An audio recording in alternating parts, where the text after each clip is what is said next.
Saudi अरब के एक छोटे शहर में फज्र की आजन से लगभग 1 घंटा पहले खालिद का जीवन कठिन था।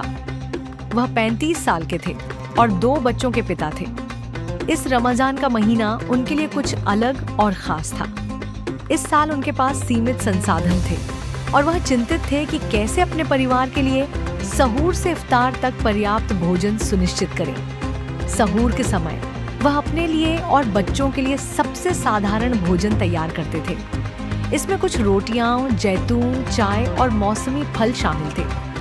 अपने सोते हुए बच्चों को देखते हुए वह सोचते थे कि कैसे वे दिन भर की कठिनाइयों और सीमित साधनों के बावजूद किसी के जीवन में एक छोटा सा बदलाव ला सकते हैं। फज्र की नमाज अदा करने के बाद खालिद अपने दिल में शांति और आस्था महसूस करते थे।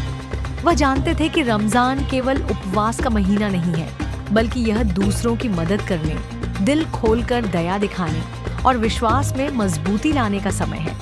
अपने छोटे से दुकान में काम करते हुए वह ग्राहकों की मदद करते थे कि वे अपने परिवारों के लिए सही उत्पाद चुनें। वह जानते थे कि हर छोटी मदद भी किसी के दिन को बदल सकती है। दिन भर काम करने के बाद थकान होती थी, लेकिन उनके दिल में संतोष और शांति थी। वह लगातार सोचते थे कि कैसे वे सीमित साधनों के बावजूद उन लोगों की मदद कर सकते हैं जो उनसे भी कम सौभाग्यशाली हैं। रमजान के मध्य में खालिद ने अपने व्यवसाय से कुछ अतिरिक्त पैकेज खरीदकर उन परिवारों में वितरित करना शुरू किया जो आर्थिक रूप से कमजोर थे। ये उनका छोटा प्रयास था, लेकिन इससे उन्हें गहरी संतुष्टि मिली और उनका दिल खुशी से भर गया।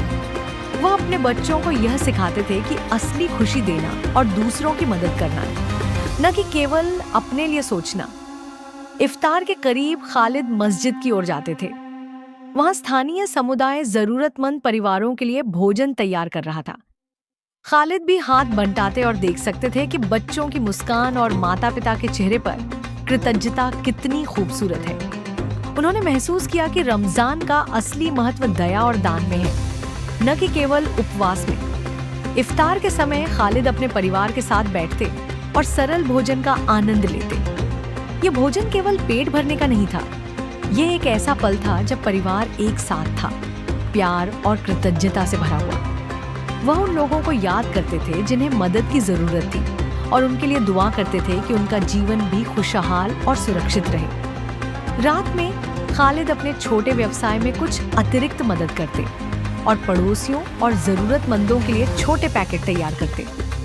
यह उनके लिए सिर्फ मदद करने का तरीका नहीं था, बल्कि यह उनके दिल को भी शांति और संतोष देता था। उन्होंने सीखा कि खुशी केवल लेने से नहीं आती, बल्कि देने से आती है। रमजान के अंतिम दिनों में खालिद ने महसूस किया कि उनका जीवन भी बदल गया है। वह पहले जितना चिंतित और तनावग्रस्त नहीं थे। उन्होंने देखा कि असली शक्ति और खुशी ईमान, धैर्य और दूसरों की मदद करने में है। छोटे छोटे कार्य भी जीवन में बड़ा परिवर्तन ला सकते हैं। उनके बच्चों ने यह सब देखा और उन्होंने भी सीखा कि अपने दिल को खुला रखना और दूसरों की मदद करना सबसे बड़ा उपहार है। रमजान के आखिरी दिन खालिद अपने परिवार और समुदाय के लिए विशेष उपहार और भोजन पैकेट तैयार करते। वे जानते थे कि इस महीने की यादें और मूल्यों उन्हें जीवन भर प्रेरित करेंगे। इस पूरे महीने ने उन्हें सिखाया कि रमजान का असली महत्व केवल भूखे रहना नहीं है, बल्कि दिल को साफ करना, दया दिखाना और विश्वास में मजबूत होना है। सहूर से लेकर इफ्तार तक खालिद ने यह महसूस किया कि हर दिन एक नई सीख है। हर मुस्कान, हर छोटा दान और हर दया भरी मदद किसी के जीवन में बड़ा बदलाव ला सकती है। ये रमजान केवल उपवास का महीना नहीं, बल्कि एक यात्रा थी, सीखने, देने और विश्वास की। और यही यात्रा खालिद के जीवन को हमेशा के लिए बदल गई।